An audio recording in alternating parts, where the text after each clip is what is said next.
Hello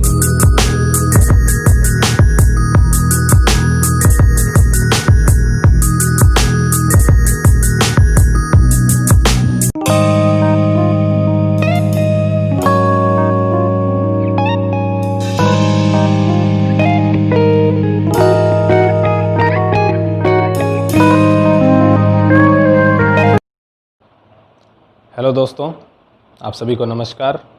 ND education classes में एक बार फिर से सभी का स्वागत है। राजस्थान जीके हम पढ़ रहे हैं और राजस्थान ज्योग्राफी में हमने दो मेजर पोर्शन है वो कंप्लीट कर लिए हैं। पश्चिमी मरुस्थलीय प्रदेश और उसके बाद मध्यवर्ती अरावली पर्वतीय प्रदेश। ये दोनों पोर्शन हमने काफ़ी डीप से एकदम डिटेल से पढ़े।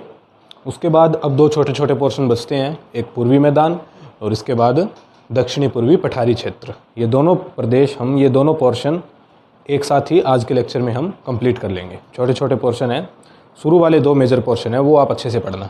ये आज वाले छोटे पोर्शन है, लेकिन क्वेश्चन यहाँ से भी आ जाता है। नदियों पर बेसिस है तो अपवाह तंत्र में भी इनका इंपॉर्टेंस होता है और यहाँ भी इनमें इंपॉर्टेंस है, तो प्रश्न यहाँ से भी आ सकता है, तो सभी आपको पढ़ना है। तो पूर्वी मैदान की शुरुआत करते हैं। पूर्वी मैदान को किस तरीके से हम पढ़ेंगे उसके बारे में मैंने लिख रखा है। पहले कुछ फैक्ट्स सामान्य कि पूर्वी मैदान राजस्थान के कितने प्रतिशत भूभाग पर है। जो हमने देखा कि पश्चिमी मरुस्थलीय प्रदेश 61%, फिर अरावली पर्वतमाला, और ये पूर्वी मैदान राजस्थान के 23.3% भूभाग पर है। ठीक है, राजस्थान के कुल भूभाग का 23.3% पूर्वी मैदान में आता है। अच्छा, पूर्वी मैदान बनता कैसे है, मैदान कैसे बनता है? ये राजस्थान के पूर्वी भाग में होने के कारण इसे पूर्वी मैदान हम बोल रहे हैं। वैसे तो ये सारा जो भारत का विशाल मैदान है, उत्तर का विशाल मैदान, उसी का भाग है, उसी के समय बना हुआ है प्लीस्टोसीन युग में।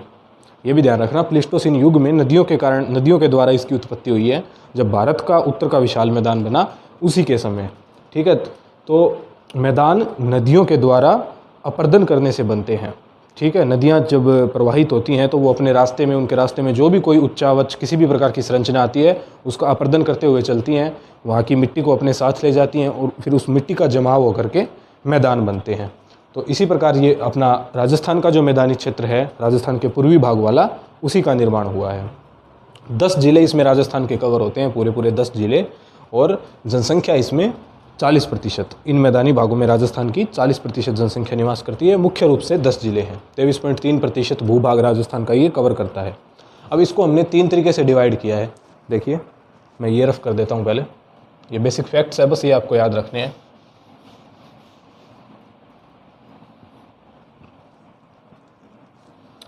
माही बेसिन अर्थात माही नदी के द्वारा जो मैदान बनाया गया है उसे हम माही बेसिन बोलेंगे। सारा का सारा नदियों के द्वारा ही निर्मित है, इसीलिए इसको बेसिन बोल दिया जाता है।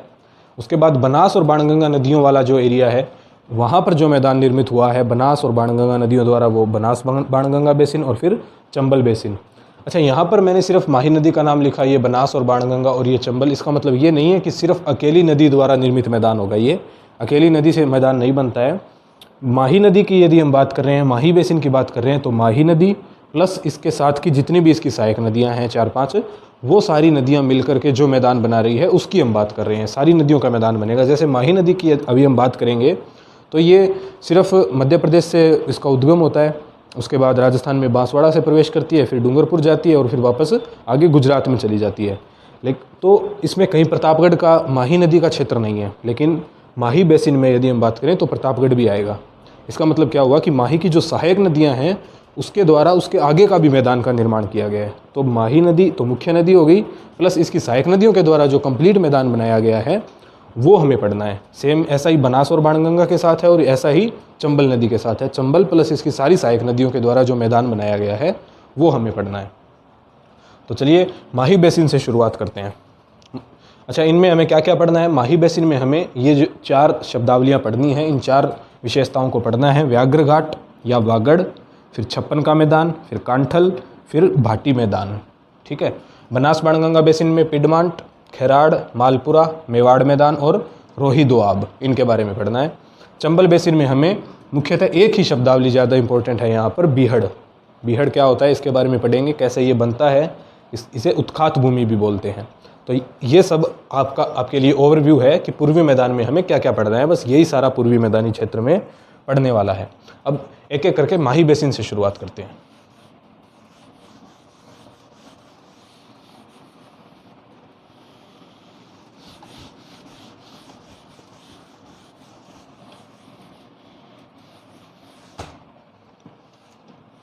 माही बेसिन में सबसे पहले देखिए, माही नदी का मैं आपको क्षेत्र बता देता हूँ मोटे तौर पर। प्रवाह क्षेत्र किस तरीके से आती है, कैसे इसका प्रवाह क्षेत्र है, वैसे तो सारा पूरा डिटेल में हम अपवाह तंत्र में पढ़ेंगे, लेकिन यहाँ आप थोड़ा सा, जिससे कि आपको, ये है राजस्थान का दक्षिणी भाग, डूंगरपुर, बांसवाड़ा, प्रतापगढ़ जिलों वाला दक्षिणी भाग। इस भाग में माही नदी प्रवाहित होती है। माही नदी यहाँ मध्य प्रदेश से उद्गम होता है, माही नदी का अपमेरु स्थान से।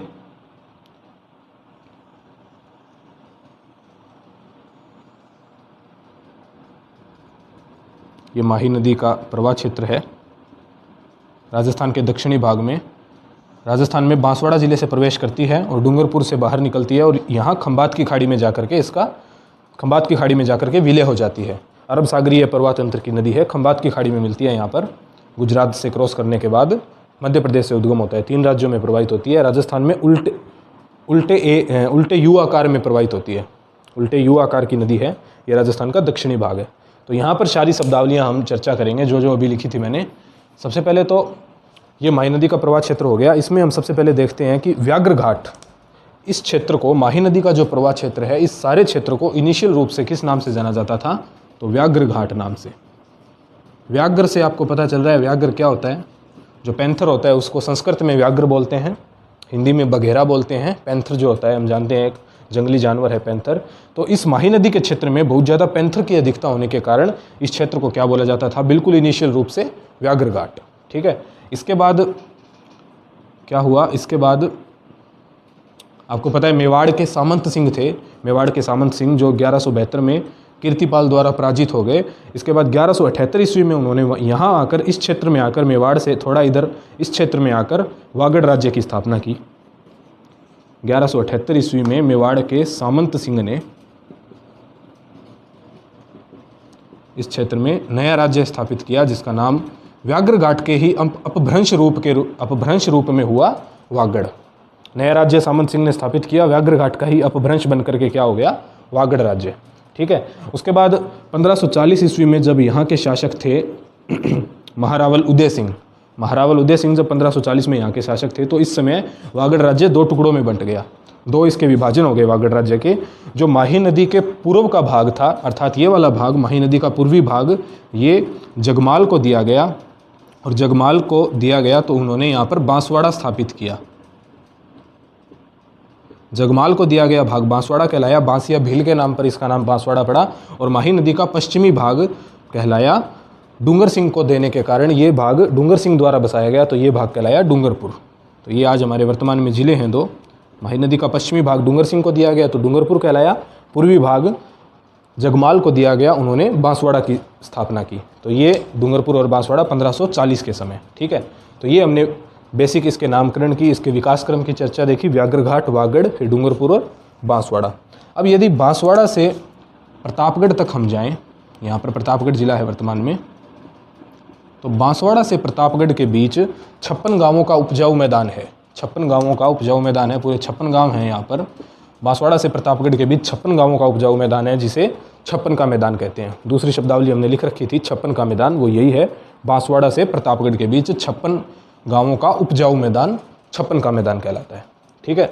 कांठल क्या होता है, कांठल हमने लिख रखा था, कांठल का अर्थात किनारा, नदी का किनारा कांठल कहलाता है। तो माही नदी का जो ये तटवर्ती भाग है, सारा का सारा प्रतापगढ़ जिले में माही नदी का तटवर्ती भाग कांठल कहलाता है। ये तीसरी शब्दावली हुई हमारी माही बेसिन में। हमने सबसे पहले देखा व्याघ्र घाट, फिर 56 का मैदान, बांसवाड़ा से प्रतापगढ़, जिले याद रखने, कंफ्यूज नहीं होना, बांसवाड़ा से प्रतापगढ़ के बीच का ये मैप याद रख लेना, इस तरफ तीर गया था। बांसवाड़ा से प्रतापगढ़ के बीच 56 गांवों का समूह, उपजाऊ मैदान, 56 उपजाऊ मैदान है, 56 का मैदान कहलाता है। और माही नदी का तटवर्ती भाग, किनारे वाला भाग प्रतापगढ़ जिले में कांठल कहलाता है। अब इसमें देखते हैं हम भाटी मैदान क्या है। ये देखिए, चौथी शब्दावली मैंने लिख रखी थी, वो शुरू का आपने सारा लिख लिया होगा, ऐसी मैं उम्मीद करता हूँ। तो उसमें देखिए आप, अंत में हमने लिख रखा है भाटी मैदान। तो भाटी मैदान क्या है देखिए, मैंने आपको बताया कि किसी भी बेसिन, नदी बेसिन की हम बात करेंगे, मैदान की बात करेंगे, तो ज़रूरी नहीं है जिस नदी का नाम लिख रहे हैं उस एक ही नदी की चर्चा होगी। उसकी सहायक नदियों के द्वारा भी जो मैदान बनाए जाते हैं वो सारे उसमें शामिल होते हैं। तो माही की 2 यहाँ पर मुख्य सहायक नदियाँ आकर के इसमें मिलती हैं।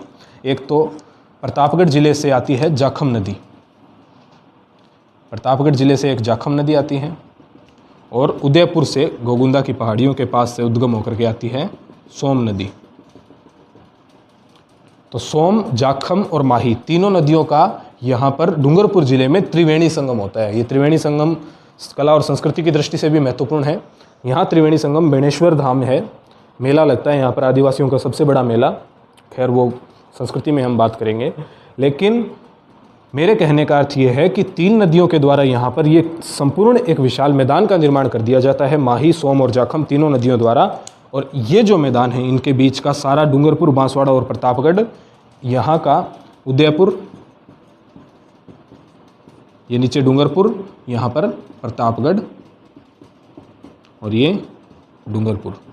तो उदयपुर, डूंगरपुर और प्रतापगढ़ के बीच का ये जो मैदानी भाग का निर्माण हो रहा है माही और उसकी सहायक नदियों के द्वारा, यहाँ पर भाटी राजवंश का क्षेत्राधिकार होने के कारण ये क्षेत्र भाटी मैदान कहलाया। ठीक है, ये सारा का सारा क्षेत्र भाटी मैदान कहलाया। राजस्थान में गेहूं के उत्पादन के लिए काफ़ी फेमस है ये क्षेत्र राजस्थान में गेहूं के उत्पादन के लिए फेमस है।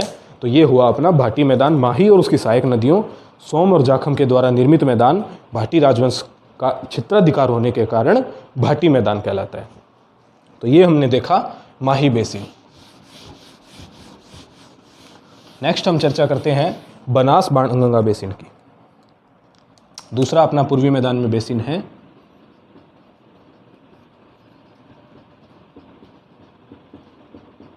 बनास बाणगंगा बेसिन, अर्थात बनास और बाणगंगा नदियों द्वारा और बनास की सहायक नदियों के द्वारा जो मैदानी भाग का निर्माण किया जाता है उसके बारे में चर्चा करते हैं। इसमें हमने जो शब्दावलियाँ लिखी थी उसका अध्ययन करेंगे। तो बनास नदी आपको पता है राजसमंद जिले में खमनोर की पहाड़ियों से इसका उद्गम होता है। खमनोर की पहाड़ियों से बनास नदी निकलती है राजसमंद जिले में और ऐसे प्रवाहित होती है। राजसमंद, फिर चित्तौड़गढ़, भीलवाड़ा, अजमेर, टोंक, सवाईमाधोपुर में रामेश्वरम नामक स्थान पर चंबल नदी में मिल जाती है और चंबल आके फिर यमुना में मिल जाती है। ये इसका पूरा नदी तंत्र है, अपवाह तंत्र में हम पढ़ेंगे। तो पहले आप मान लीजिए यूँ बनास नदी प्रवाहित हो रही है, खमनोर राजसमंद से इसका उद्गम होता है। तो नदी की क्या विशेषता है? जब भी मैंने आपको शुरू में बताया कि नदियों के द्वारा मैदानों का निर्माण होता है, तो मैंने आपको बताया कि नदी जब प्रवाहित होती है तो इसके रास्ते में जो भी आता है, जो भी किसी भी प्रकार का उच्चावच या किसी भी प्रकार की भौतिक संरचना जो आती है इसके रास्ते में, उसको ये अपने साथ बहा करके ले जाती है। बहा करके ले जाने का मतलब जैसे कोई चट्टान इसके रास्ते में आई तो चट्टान को ऊपर से अपर्दित कर देगी, मिट्टी का कोई क्षेत्र आया तो उस मिट्टी का भी अपर्दन करके अपने साथ ले जाएगी, कोई पहाड़ी आई तो उस पहाड़ी को भी अपर्दित कर देगी, पहाड़ी के भी छोटे छोटे टुकड़े करके अपने साथ समय के साथ साथ ले जाती है। तो ये नदी की विशेषता होती है। तो ऐसा ही यहाँ है कि बनास नदी जब ये इस क्षेत्र में प्रवाहित होती है तो इस नदी के द्वारा यहाँ पर अपर्दन तो किया ही जाता है, लेकिन कुछ पहाड़ियाँ यहाँ पर ऐसी बच जाती है जिनका अपर्दन नहीं हो पाता है। कुछ पहाड़ियाँ बहुत कठोर है, अरावली का इस क्षेत्र में थोड़ा सा विस्तार है जो, वहाँ पर कुछ पहाड़ियाँ ऐसी कठोर है कि उनका अपर्दन नहीं हो पाता है। जैसे यहाँ पर एक ये पहाड़ी बच गई, एक ये पहाड़ी बच गई, ऐसे कुछ एक पहाड़ियाँ इस क्षेत्र में बची हुई है, टूटी फूटी रूप में है, अवशिष्ट रूप में है। तो इन पहाड़ियों युक्त मैदान को, वैसे तो नदी द्वारा निर्मित है तो सारा मैदान ही, लेकिन इसे हम बोलेंगे कैसे कि अवशिष्ट पहाड़ियों युक्त मैदान, बनास नदी द्वारा निर्मित अवशिष्ट पहाड़ियों युक्त मैदान क्या कहलाता है? पिडमांट कहलाता है। जो पहला शब्द हमने लिखा था यहाँ पर पिडमांट, वो ये है कि बनास नदी द्वारा निर्मित अवशिष्ट पहाड़ियों युक्त मैदान पिडमांट कहलाता है। और राजस्थान में अकॉर्डिंग टू लोकेशन कहाँ पर है पिडमांट का मैदान? ये तो देवगढ़, ये आपको याद रखना है, राजसमंद जिले में देवगढ़ स्थान पर, राजसमंद जिले में देवगढ़ स्थान पर पिडमांट का मैदान है। होता क्या है? बनास नदी द्वारा निर्मित कटी फटी अवशिष्ट पहाड़ियों युक्त मैदान पिडमांट का मैदान है। ये अपनी पहली शब्दावली हुई बनास बाणगंगा बेसिन में। इसके बाद बनास नदी वाला जो क्षेत्र है, मैंने आपको बताया कि इसका प्रवाह क्षेत्र कैसा है। देखिए इसका प्रवाह क्षेत्र यूँ है, सबसे पहले राजसमंद से इसका उद्गम होता है, राजसमंद के बाद ये चित्तौड़गढ़ जाती है, चित्तौड़गढ़ से फिर भीलवाड़ा, भीलवाड़ा से आगे फिर अजमेर ऊपर, अजमेर से आगे टोंक और टोंक के बाद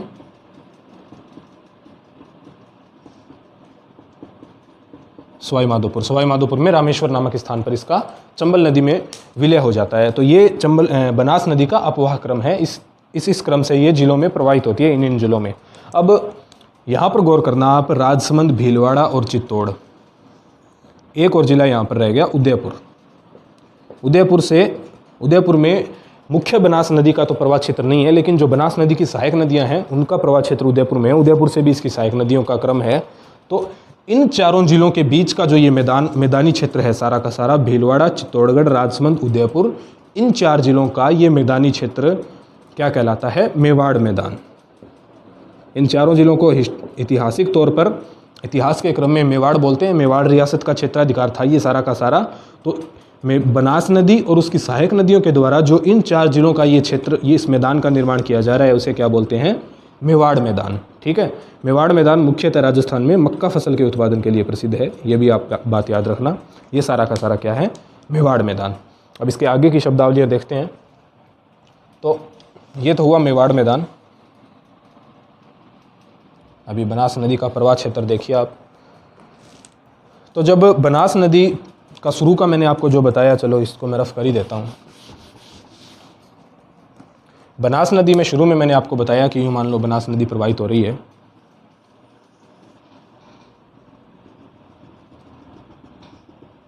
शुरू में मैंने आपको बताया कि नदी द्वारा वैसे तो सारे भाग का अपर्दन कर दिया जाता है, जो भी इसके रास्ते में उच्चावच आते हैं, लेकिन कहीं कहीं पर कुछ कठोर पहाड़ियाँ बच जाती है। तो इन कठोर अवशिष्ट कटी फटी पहाड़ियों युक्त मैदान को पिडमांट हमने बोला था। लेकिन इसके बाद क्या होता है कि भीलवाड़ा में एक स्थान है जहाजपुर।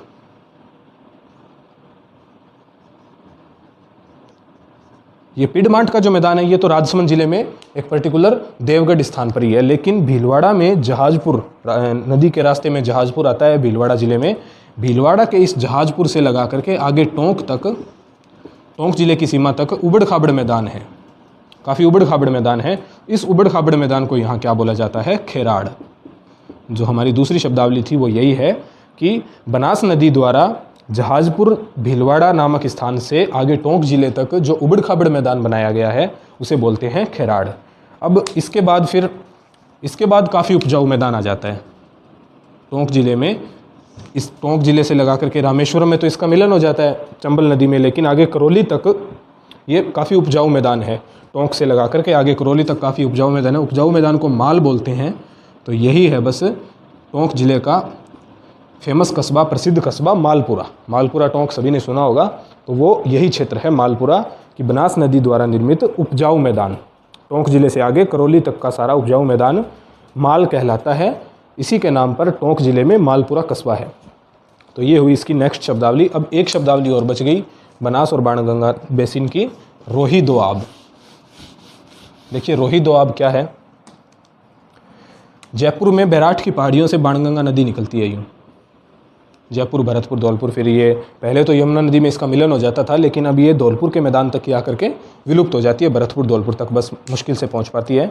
रुंडित नदी इसे बोलते हैं, इसी कारण वर्तमान में। तो ये मान लीजिए बाणगंगा नदी है, यहाँ से राजस्थान के बाहर ये यमुना नदी है। अभी इनका मिलन नहीं होता है, पहले होता था। ये यमुना नदी है और ये बाणगंगा नदी है।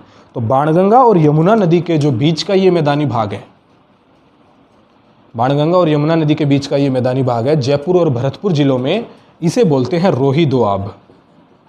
दोआब अर्थात दो नदियों के बीच का क्षेत्र, जिसे दोआब बोलते हैं। जैसे 5 नदियों के बीच का क्षेत्र पंजाब, 2 नदियों के बीच का क्षेत्र दोआब। और जयपुर और भरतपुर जिलों में बाणगंगा और यमुना नदी के बीच का मैदानी क्षेत्र जयपुर और भरतपुर जिलों में रोही दोआब कहलाता है। जिले याद रखना इसमें कौन से हैं? जयपुर और भरतपुर। जयपुर से नदी का उद्गम होता है, आगे भरतपुर तक है ये। तो जयपुर और भरतपुर का क्षेत्र रोही दोआब किसके लिए प्रसिद्ध है? गेहूं और सरसों की खेती के लिए। उपजाऊ मैदान है, गेहूं और सरसों की खेती के लिए प्रसिद्ध है रोही दोआब। अब अपना अंतिम, ये बनास बाणगंगा बेसिन भी कंप्लीट हुआ। अब अंतिम बचता है चंबल बेसिन। चंबल बेसिन में देखिए क्या किस प्रकार की विशेषता है। फिर अपना पूर्वी मैदान कंप्लीट।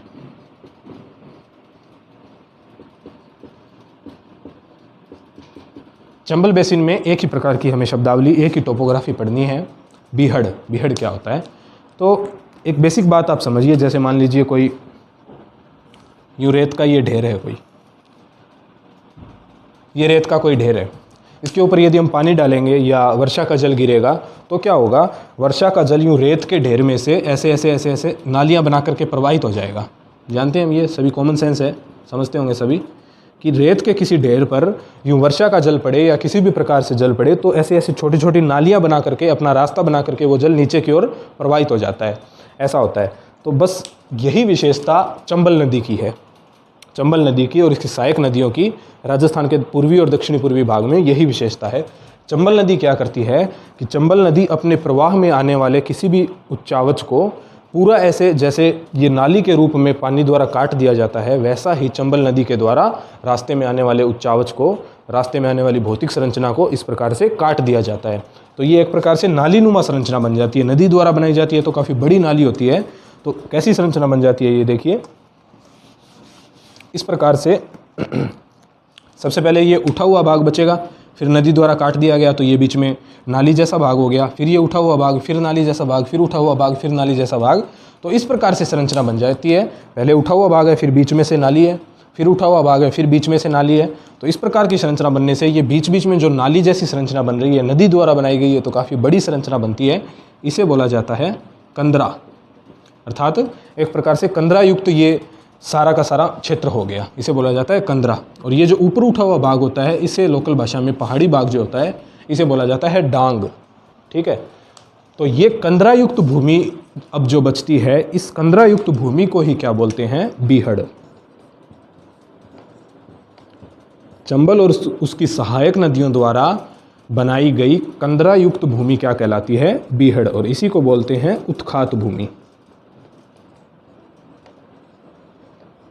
राजस्थान में आगे कोटा से लगा करके धौलपुर तक का ये सारा मैदान चंबल नदी द्वारा जो बनाया गया है, कंदरा युक्त मैदान है, बीहड़ भूमि है सारी की सारी, कोटा से आगे धौलपुर तक। चंबल नदी का अपवाद क्षेत्र में यदि आपको बताऊं तो देखिए ये इस प्रकार से है, जैसे ये राजस्थान का, ये राजस्थान का दक्षिणी पूर्वी पठारी क्षेत्र है, इसकी अभी हम चर्चा करेंगे। तो यहाँ पर मध्य प्रदेश से चंबल नदी का उद्गम होता है, चंबल नदी, इसकी अभी हम बात करेंगे। ये नीचे का पठारी क्षेत्र, यहाँ पर चौरासीगढ़ से राजस्थान में प्रवेश करती है, चौरासीगढ़ से चित्तौड़गढ़ तक पठारी भाग में प्रवाहित होती है, चित्तौड़गढ़ के बाद आगे कोटा से लगा करके और धौलपुर तक, यहाँ पर सवाई माधोपुर जिला है, ये फिर करौली है और ये आगे धौलपुर है। कोटा से लगा करके धौलपुर तक सारा का सारा जो ये क्षेत्र है ये बीहड़ क्षेत्र है, चंबल नदी द्वारा बनाया गया बीहड़ क्षेत्र है। ये आगे यूपी और एमपी में भी बीहड़ पाए जाते हैं, लेकिन ये हम सिर्फ राजस्थान की बात कर रहे हैं। तो राजस्थान में जो कुल बीहड़ भूमि है वर्तमान में 2800 वर्ग किलोमीटर है, 2800 वर्ग किलोमीटर कुल बीहड़ भूमि है राजस्थान में, जिसमें सर्वाधिक बीहड़ कहाँ पाए जाते हैं, धौलपुर में। बीहड़ को स्थानीय भाषा में खादर भी बोला जाता है, यहाँ की स्थानीय लोकल लैंग्वेज में खादर भी बोला जाता है। वैसे तो खादर नवीन जलोढ़ मिट्टी वाला होता है, लेकिन यहाँ की लोकल लैंग्वेज में बीहड़ को खादर भी बोला जाता है। इतना क्षेत्र राजस्थान में वर्तमान में बीहड़ है, धौलपुर में सर्वाधिक बीहड़ है। ये इस प्रकार से चंबल नदी का अपवाद क्षेत्र है। ये हुआ अपना पूर्वी मैदान कंप्लीट, चंबल बेसिन कंप्लीट, पूर्वी मैदान कंप्लीट, 3 पोर्शन अपने कंप्लीट हो गए। अब अंतिम छोटा सा पोर्शन है दक्षिणी पूर्वी पठारी क्षेत्र।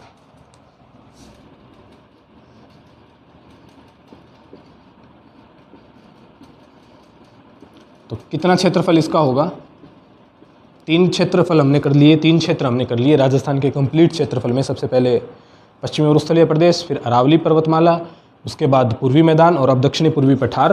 तो इसका क्षेत्र कितना होगा, इसका क्षेत्र है राजस्थान के कुल क्षेत्रफल का 6.29% ये कवर करता है, ठीक है। इसमें राजस्थान के मुख्यतः 4 जिले, कौन कौन से, कोटा, बूंदी, झालावाड़ और बारां, 4 जिले इसमें आते हैं, कोटा, बूंदी, झालावाड़, बारां। और जनसंख्या यहाँ पर है, कितनी बच गई जनसंख्या, 10% बची, 40% मरुस्थल में, 40% मैदान में, 10% अरावली वाली और 10% पठार के लिए। तो 10% जनसंख्या निवास करती है।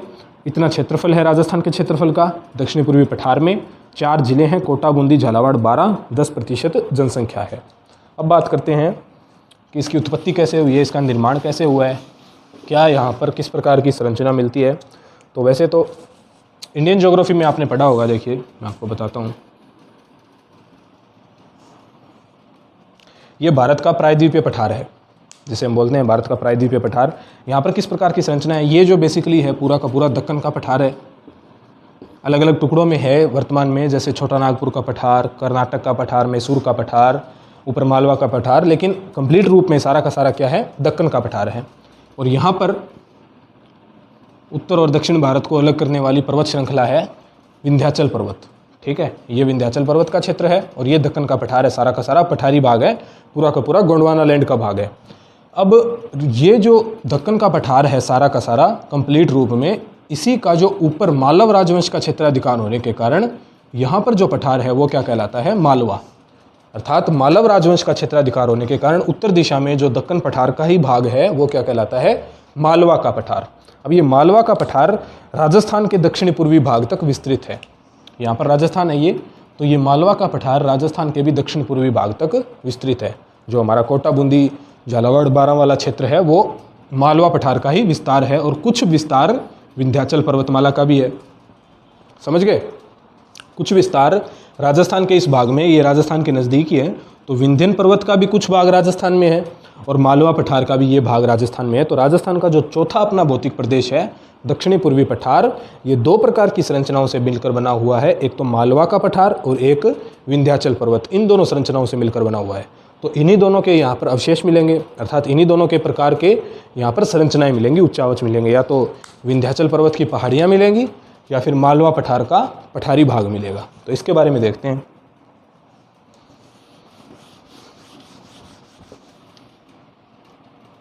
दक्षिण पूर्वी पठार में दो भाग हम देखेंगे।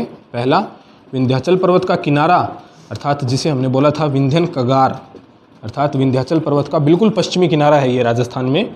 और दूसरा लावा पठार, जो दक्कन का पठार है पूरा का पूरा क्रिटेशियस युग में दरारी उद्गार हुआ था ज्वालामुखी का, ज्वालामुखी के दरारी उद्गार से बना था दक्कन का लावा पठार।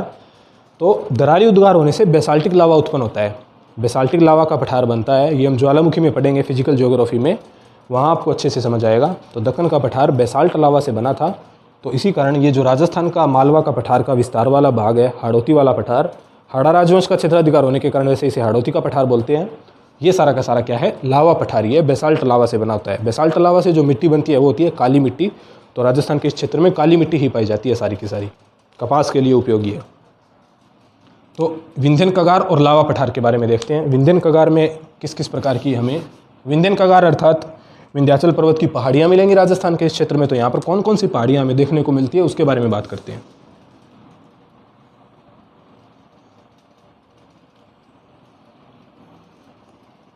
ये मान लीजिए सारा क्षेत्र है दक्षिण का, दक्षिण पूर्व का, जिसकी हम बात कर रहे हैं, पठारी भाग है।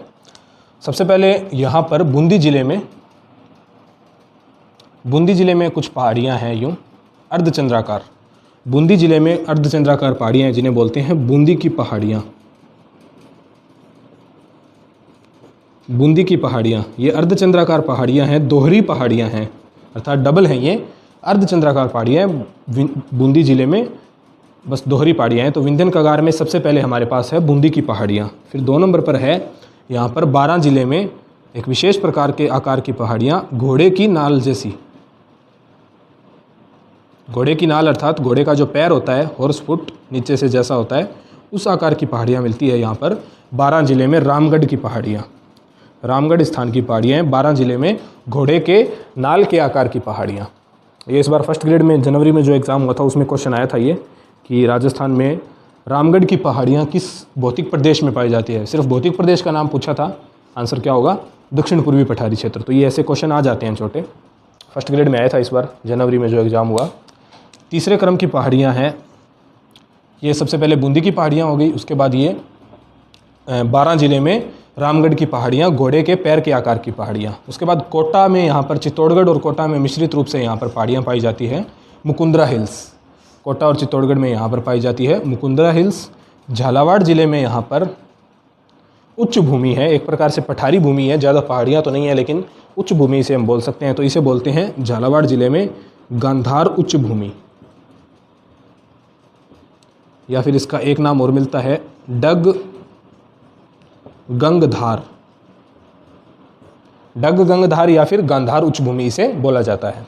यहाँ पर कोटा शहर है, ये कोटा शहर। तो कोटा शहर के चारों ओर कुंडलनुमा पहाड़ियाँ हैं। कुंडली नुमा पहाड़ियाँ हैं कोटा शहर के चारों ओर, जिन्हें क्या बोला जाता है, कुंडला। तो ये हमने देखा यहाँ पर कि विंध्यन कगार का किस प्रकार से यहाँ पर विस्तार है राजस्थान के इस भाग में, कितने प्रकार से हमने देखे। सबसे पहले बूंदी की पहाड़ियाँ, बूंदी जिले में है, अर्धचंद्राकार पहाड़ियाँ हैं। उसके बाद रामगढ़ की पहाड़ियाँ, घोड़े के नाल के आकार की पहाड़ियाँ हैं, 12 जिले में हैं। उसके बाद मुकुंदरा हिल्स चित्तौड़गढ़ और कोटा क्षेत्र में। इसके बाद झालावाड़ जिले में जो विंध्यन कगार का विस्तार है वो किस नाम से जाना जाता है, गांधार उच्च भूमि या फिर डग गंगधार। और कोटा शहर के चारों ओर कुंडली नुमा पहाड़ियाँ क्या कहलाती है, कुंडला पहाड़ियाँ। नाम से ही है बस, कुंडला पहाड़ियाँ। ये हुआ अपना दक्षिणी पूर्वी पठार का विंध्यन कगार। अब लावा पठार में क्या विशेषता है, वैसे लावा पठार में कुछ भी नहीं है। लावा पठार की एक तो बेसिक बात ये है कि ये हाड़ा राजवंश का क्षेत्राधिकार होने के कारण ये सारा का पठारी क्षेत्र हाड़ौती का पठार कहलाता है। उसके बाद पूरे हाड़ौती के पठार को पर्टिकुलर बूंदी जिले में एक अलग नाम से जाना जाता है, वो याद रखना आप बस, उसे क्या बोलते हैं, आड़ावल पठार।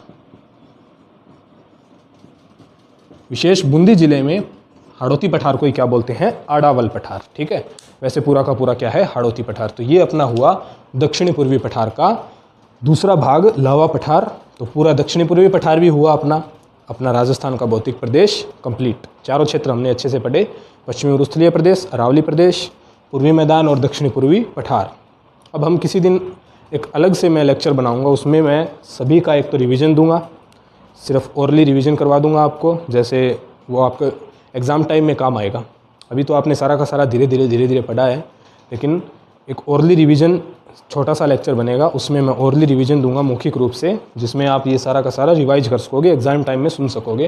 प्लस इसके प्रीवियस ईयर के क्वेश्चंस वो भी हम डिस्कस करेंगे उसी वीडियो में, उसी लेक्चर में।